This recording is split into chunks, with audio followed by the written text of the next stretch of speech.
All right. I'm very, very excited about today. We are kicking off 3 weeks talking about one of my favorite aspects of our church, which is our Love and Be initiative. Now, if you've been around our church for a while, you've probably heard of Love and Be. You may have a t-shirt that says Love and Be on it. You may, if you're newer to our church, you may have a mask that says Love and Be on it.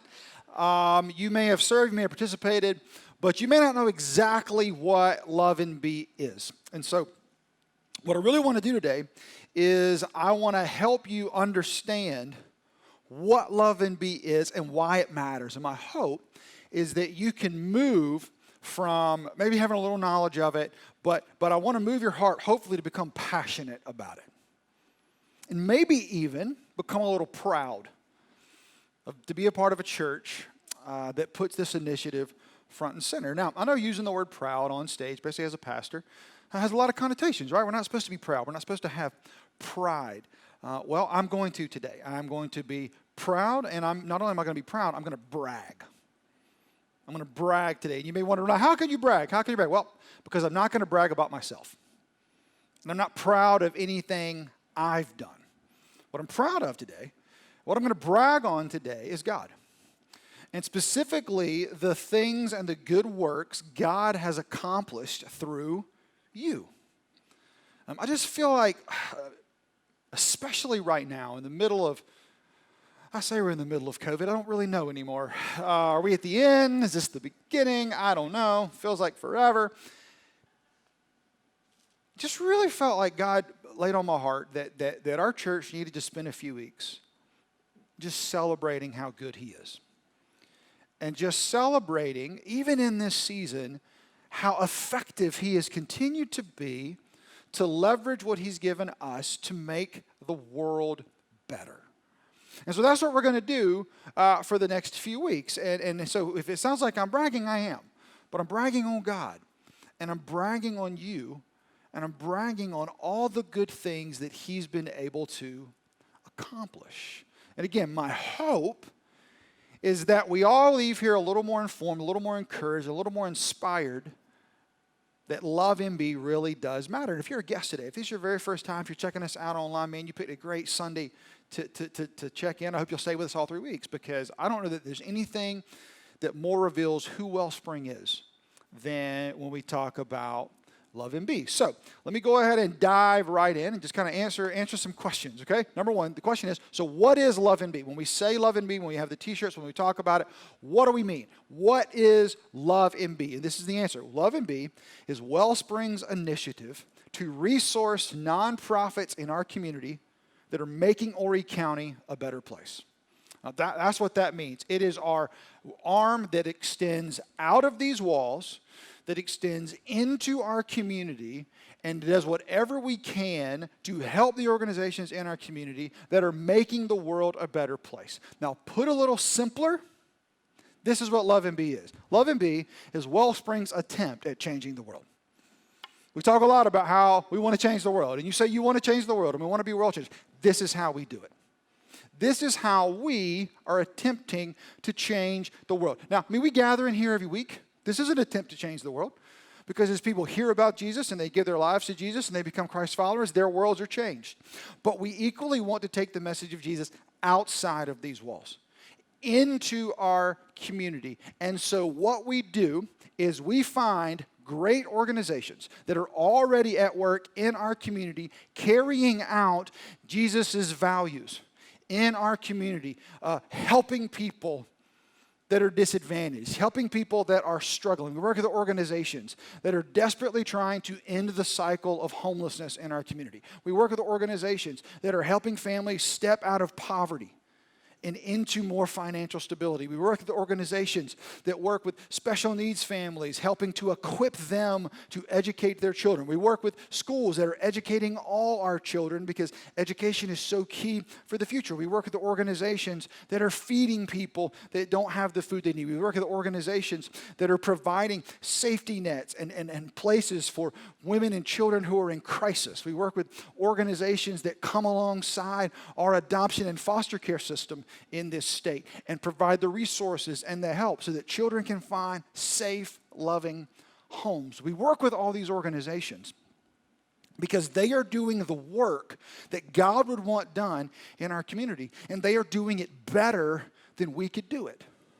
We are really good at gathering people in a room and singing some songs and talking and doing small groups and all that. We would be really bad at trying to end homelessness ourselves. And so what we learned a long time ago was to partner with other organizations that are already doing a great job. And so what we do is we search our community, we find these organizations, we vet these organizations, we make sure that they really are who they say they are, we check them out, we kick the tires, and once we decide that they are well run and they are making a big difference, we go to them and ask a very simple yet mind-blowing question to them. Here's what we ask. We go to them and say, hey, how can we help? And it usually takes about 5 minutes for them to answer, because they've never heard that question. What they normally hear is, hi, we're such and such organization. Here's what we'd like to do for you. Here's what we think you need. And so when we say, hey, how can we help? They're waiting for, okay, what do you really want? And we're like, no, we really mean it. You're the experts. You're solving this problem. How can we help you solve this problem? And they ask, but wait, what's in it for you? And we're like, absolutely nothing is in it for us. You're doing a good thing, and we want to help you because we believe our God wants to help you, because we believe our God wants to improve communities. So how can we help? Again, we usually have to ask like 10 times. And then they finally are like, are you serious?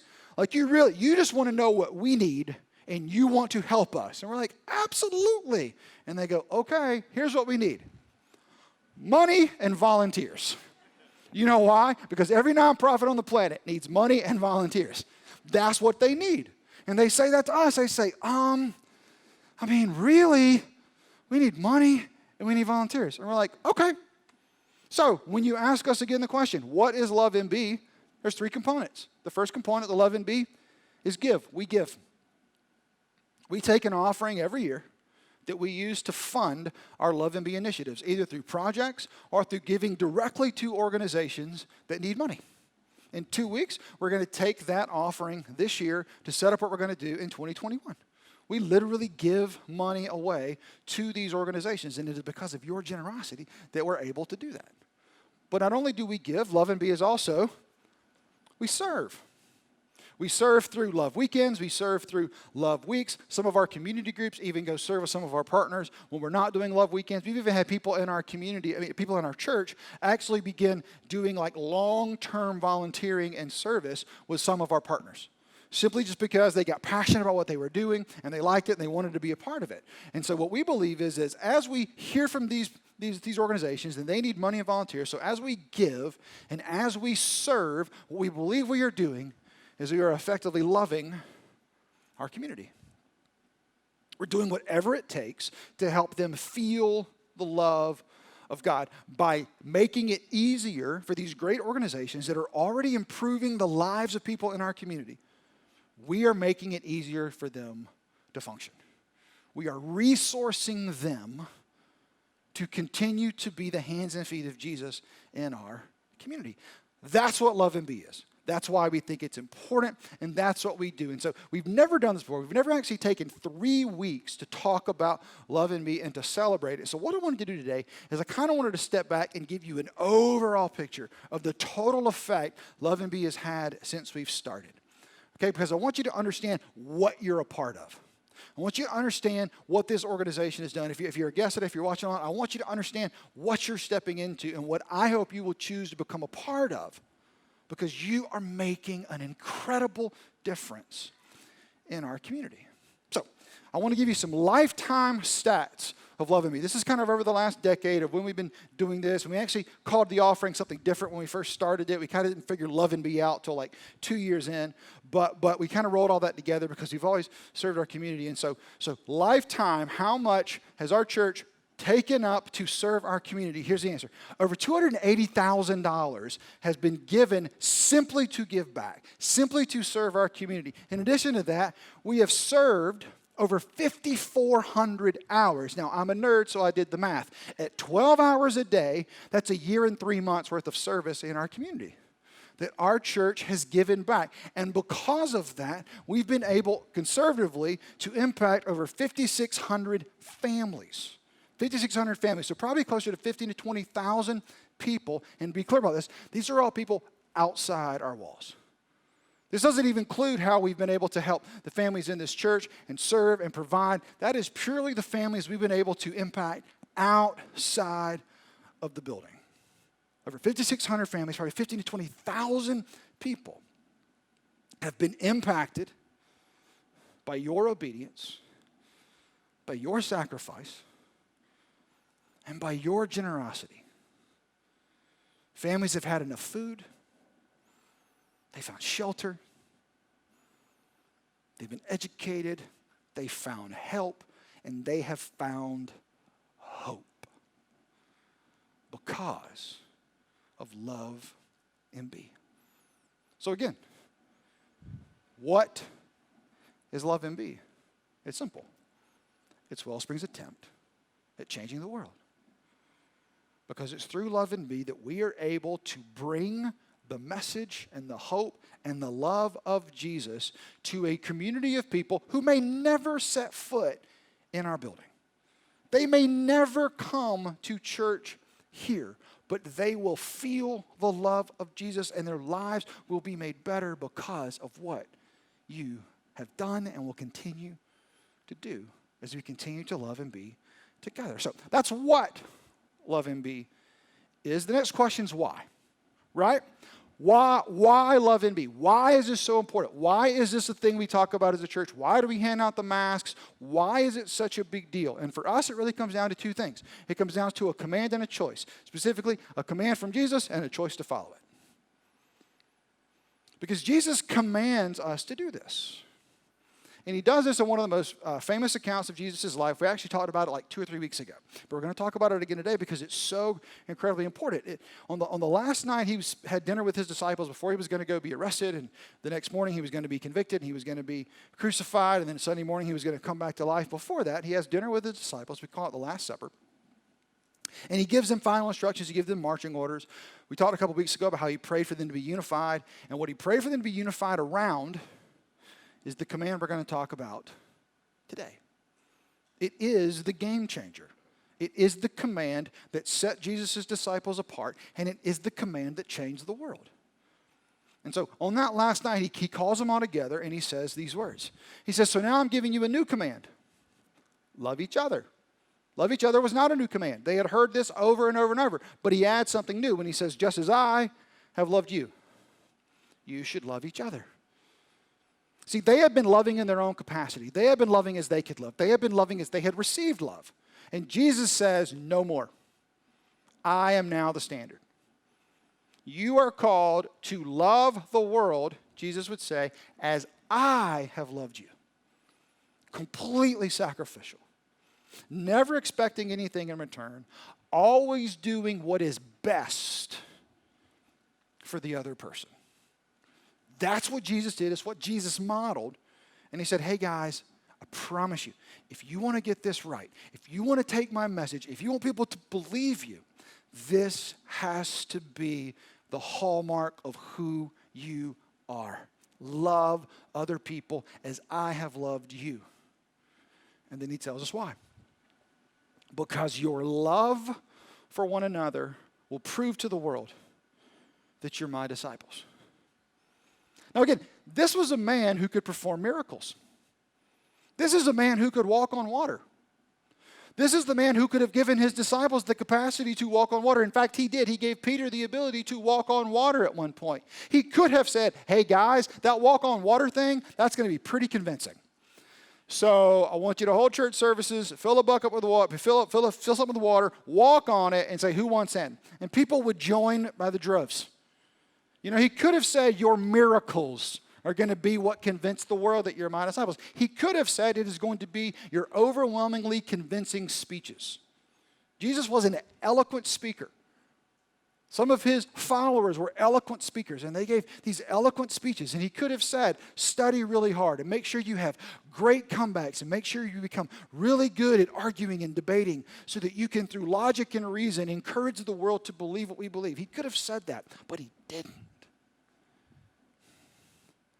He said it was going to be our love. He said it was going to be the way we treat other people, the way we work for the benefit of other people, the way we even are willing to sacrifice our own good for the good of others. He says, guys, that's what I did for you, and that's what I'm asking you to do, because that is going to be what convinces the world that I am who I say I am. Love for everyone. So again, why love and be for us? Well, it's a command. And so we made a choice. And it's a choice we made when we started the church. From the very beginning, we had prayed, and we felt like that God had given us some core beliefs, some core values, some core things that we knew were going to set us apart, and we thought were going to make Wellspring. Like, what's going to make us different? What's our differentiator? What's going to set us apart in our community? What's going to drive people? What are we going to unite around? And one of the core values we landed on at the very beginning was this one, that we will be known for what we are for. Now, part of this is my baggage of growing up in church. I have been in church my entire life, so I've been around church my entire life. And unfortunately, a lot of the time, churches get known for what they're against. I'm against this, I'm against that, I'm against that movie, I'm against that group, I'm against that party, I'm against that shop. What I'm against. And again, that's just not the Jesus I see. It's not what he told his disciples was going to make the difference. He didn't say, go out and tell everybody everything they're doing wrong. He said, go love people. In fact, your love for other people is what's going to prove to them and to the world that I really am who I say I am. And so we decided from the very beginning that as a church, we wanted to be known for what we are for. And we are unequivocally for Myrtle Beach. We are for Horry County. We believe God sent us here to bring Jesus to this place, to be one of the many great churches in our community trying to love people. And we said for us, we want to make a mark. We want our community to know that we are for them. Even if they don't believe what we believe, even if they're not a part of our group, we want them to know they can count on us. That when there's a problem, Wellspring will step up. We will be there because God will always be there. That's what it means to be known for what we are for. And it means as a team, we ask a question. And I want you to know we ask this question because we've asked it from the very beginning. And it's a question that drives everything we do with Love and Be. And the question is this: if Wellspring disappeared tomorrow, would our community miss us? Now, I didn't say our church. I'm not talking about you. I'm not talking about you online. I'm not talking to people that call Wellspring home. Of course you would miss us, I hope. I'm talking about the people that have never set foot in our doors. I'm talking about the people who maybe don't even know what we believe. Would Myrtle Beach, would Horry County miss Wellspring Church if tomorrow we were gone? And to answer that question, I want to remind you of our lifetime Love and Be. Would they miss the $280,000 poured in this community? I believe so. Would they miss the 5,400 hours poured in this community? I believe so. Would the 5,600 families, 15,000 to 20,000 people whose lives have been directly impacted by your obedience and sacrifice and giving and generosity miss this church? Yes, I believe so. And the reason I'm talking about this so much right now is because as we are in COVID, I don't think I'm the only person, and I know I'm not because I've had multiple conversations, who the monotony, the uncertainty, the limitations has started to play with our thinking. Started to play with my mind. Maybe it started to play with your mind. I'm finding myself more anxious than usual. I don't know why. I even find myself sometimes more depressed than usual, and I don't know why. There is a sense of uselessness. You know, when you are a pastor and what you do for a living is get on the stage and talk to people live 3 times a week, and for 6 months you can't do that, you start to wonder, okay, what am I doing? What is my worth here? What is my value? What am I bringing to the table? See, I think we can all wrestle with that as this external event has just kind of depleted us of our energy. And we can all look around thinking, man, am I really even making a difference right now? Am I really even doing anything? Is my church making a difference? And the reason we're talking about this so much is because absolutely you are. And absolutely we are. over the last 12 months, even amidst a global pandemic, I want you to see what God's been able to do through you, even over the last 12 months. You still gave $50,000 for us to love our community. You know what that enabled us to do? I can't remember when this was. This was either like in April, I think, or May. I can't remember. But there was one of our local partners, a local organization, was short on money, and they feed about 200 to 400 families a week. And they were running out of food, and they were running out of money because some people run out of jobs. Do you know what your generosity enabled us to do in your name?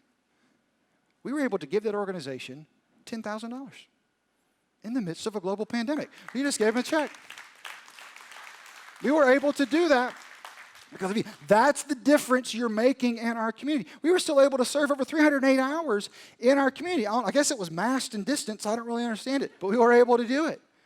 And conservatively, we know even in the last year, we've been able to directly impact over 1,000 families, not within our building, completely outside our walls, because of what God is doing in you and through you as we attempt to love Myrtle Beach together.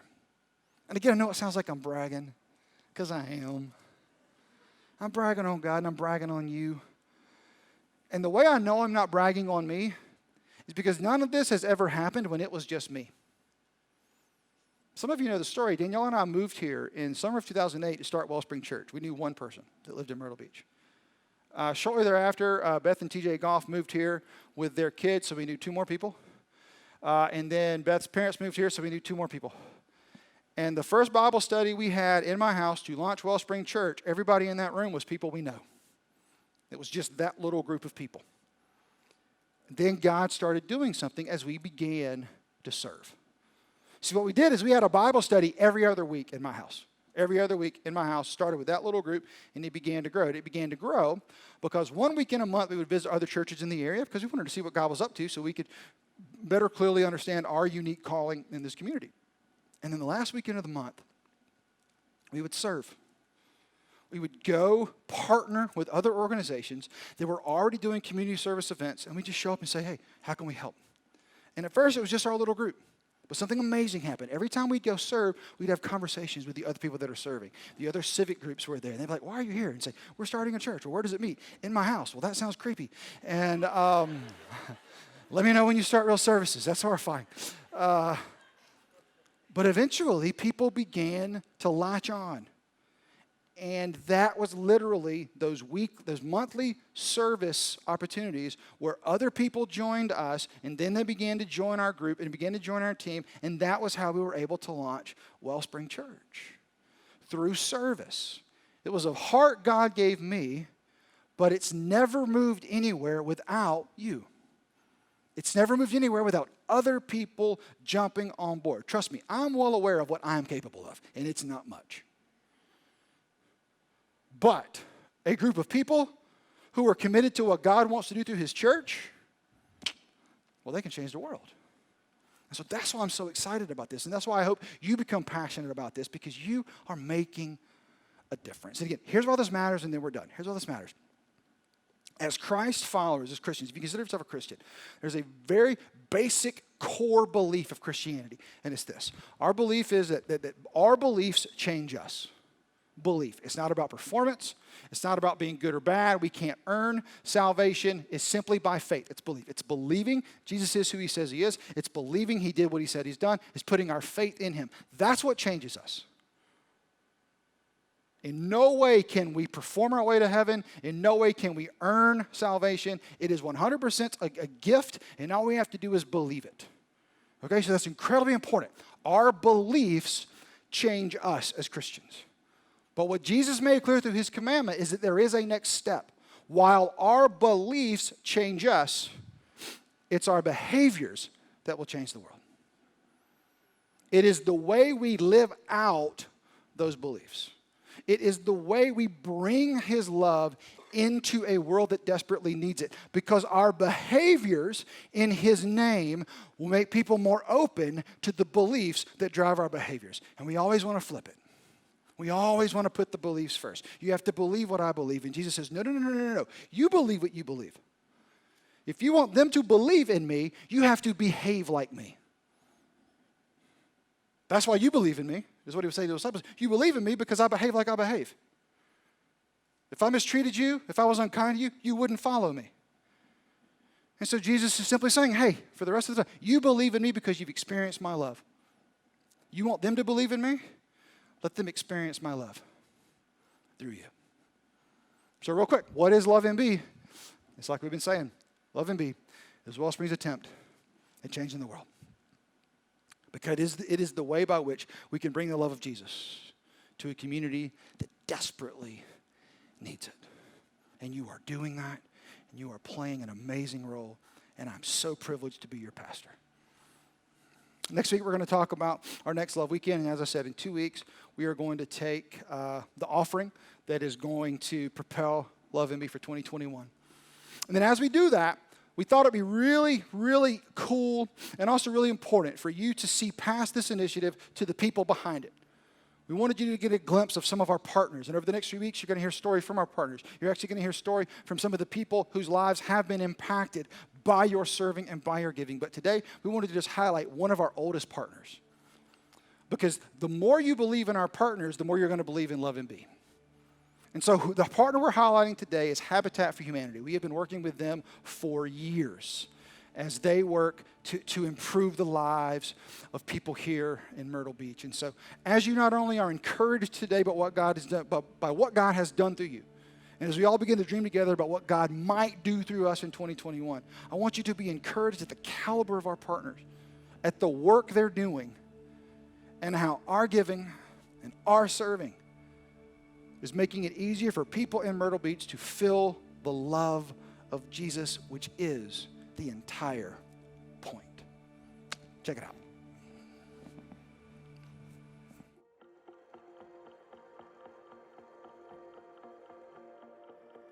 My name is Carla Schuessler. I am the former Executive Director for Habitat for Humanity of Horry County. My name is Jason Green. I'm the current Executive Director for Habitat for Humanity. We work with families, hardworking families from our community that, if given a hand up, they can really grow their future and benefit from that. And so it's about family, it's about growth. It's a home ownership program. But more than that, it's an education program and it's a life change program. One of the best things, I think, in the time that I was there was the partnership that we grew with Wellspring Church. And some of our families go to church here now. We have kids that are part of the youth group. And I think it's really special because Wellspring really wanted to be involved and really saw the importance of what Habitat does. And so they're very open to, whatever we can do, and let's figure out ways, to partner. So the Love Weekend that Wellspring does has been huge for us. And they've had volunteers out building on the build site, but it goes beyond that. I mean, we've hosted our Christmas party where we've been able to bring our volunteers and our families together, and families that have been in their homes for years, and bring them together in fellowship. So our families are working towards bettering their credit, paying off debt, and saving for their closing costs. And so by Wellspring kind of sponsoring the families at Christmas time, has allowed them to keep on that path and working towards their goal, but also to be able to enjoy Christmas. It's been a great partnership for us, certainly. Yeah. If you look at the families we serve, we're empowering them to change their own lives. If you look at the neighborhoods we're eventually going to serve through neighborhood revitalization, we're going to be empowering the champions of those neighborhoods, the residents, to change the path of their neighborhood. I think for me, to see the change in the children, I mean, always, of course, the adults, and see how they're changing the life of their family and their future, but to just see hope in the kids' eyes, to see that they matter, to see that confidence and what you were saying, just that self-empowerment that it gives, that they know someone cares about them, that they feel like they belong. I think for me, I also go to Wellspring, so I'm a little partial, but to see the families coming to church here and being a part of our family here and feeling welcome and know that they're a part of it has been huge. I kind of been joking with the staff that, we all get out of bed every morning to say, we're going to do something good for somebody today. And I kind of say it kind of jokingly, but it's actually very serious observation that I've made, I guess, from the staff, because I can't imagine having a better team that I've inherited from Carla to do the work that we do every day. I mean, it's really phenomenal. The heart that everyone has in what we do, the passion that they have for the serving our community is just really remarkable. And it's such a wonderful place to be.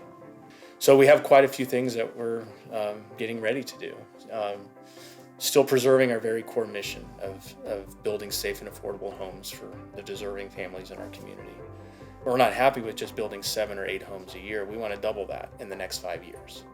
And we want to start working with neighborhoods on creating paths to self-sustainability for the blighted neighborhoods that we do have in our county.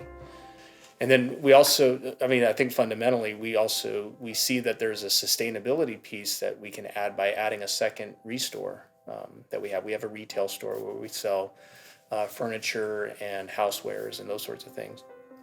And which are all donated, and every bit of the funding funds our operations. So we see that as part of our growth strategy, sustaining that with a second store is going to be part of that. There's pieces of the homeowner relationship that we have once they become homeowners that we want to expand and provide additional opportunities to empower our families, whether that's helping their kids learn how to read or do better in school, or finding upskilling opportunities for the families to get better jobs and those sorts of things, working with state agencies and other nonprofits to do that. I think that's part of where I see this going relative to the empowerment. And that also transcends to volunteers.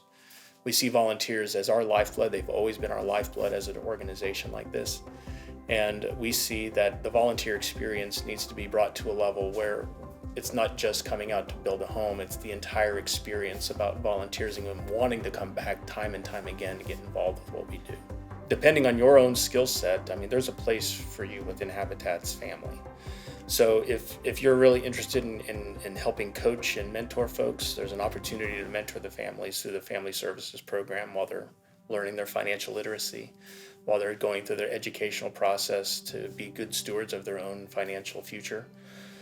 I think the other part of that's probably more well known is actually picking up a hammer and start working on a home. I think that's probably the most recognizable piece of Habitat that people at least first think of when they think of Habitat for Humanity. But even working in our retail store, helping sort things and helping customers and helping load trucks and unload trucks, and that's also a very important part of our mission.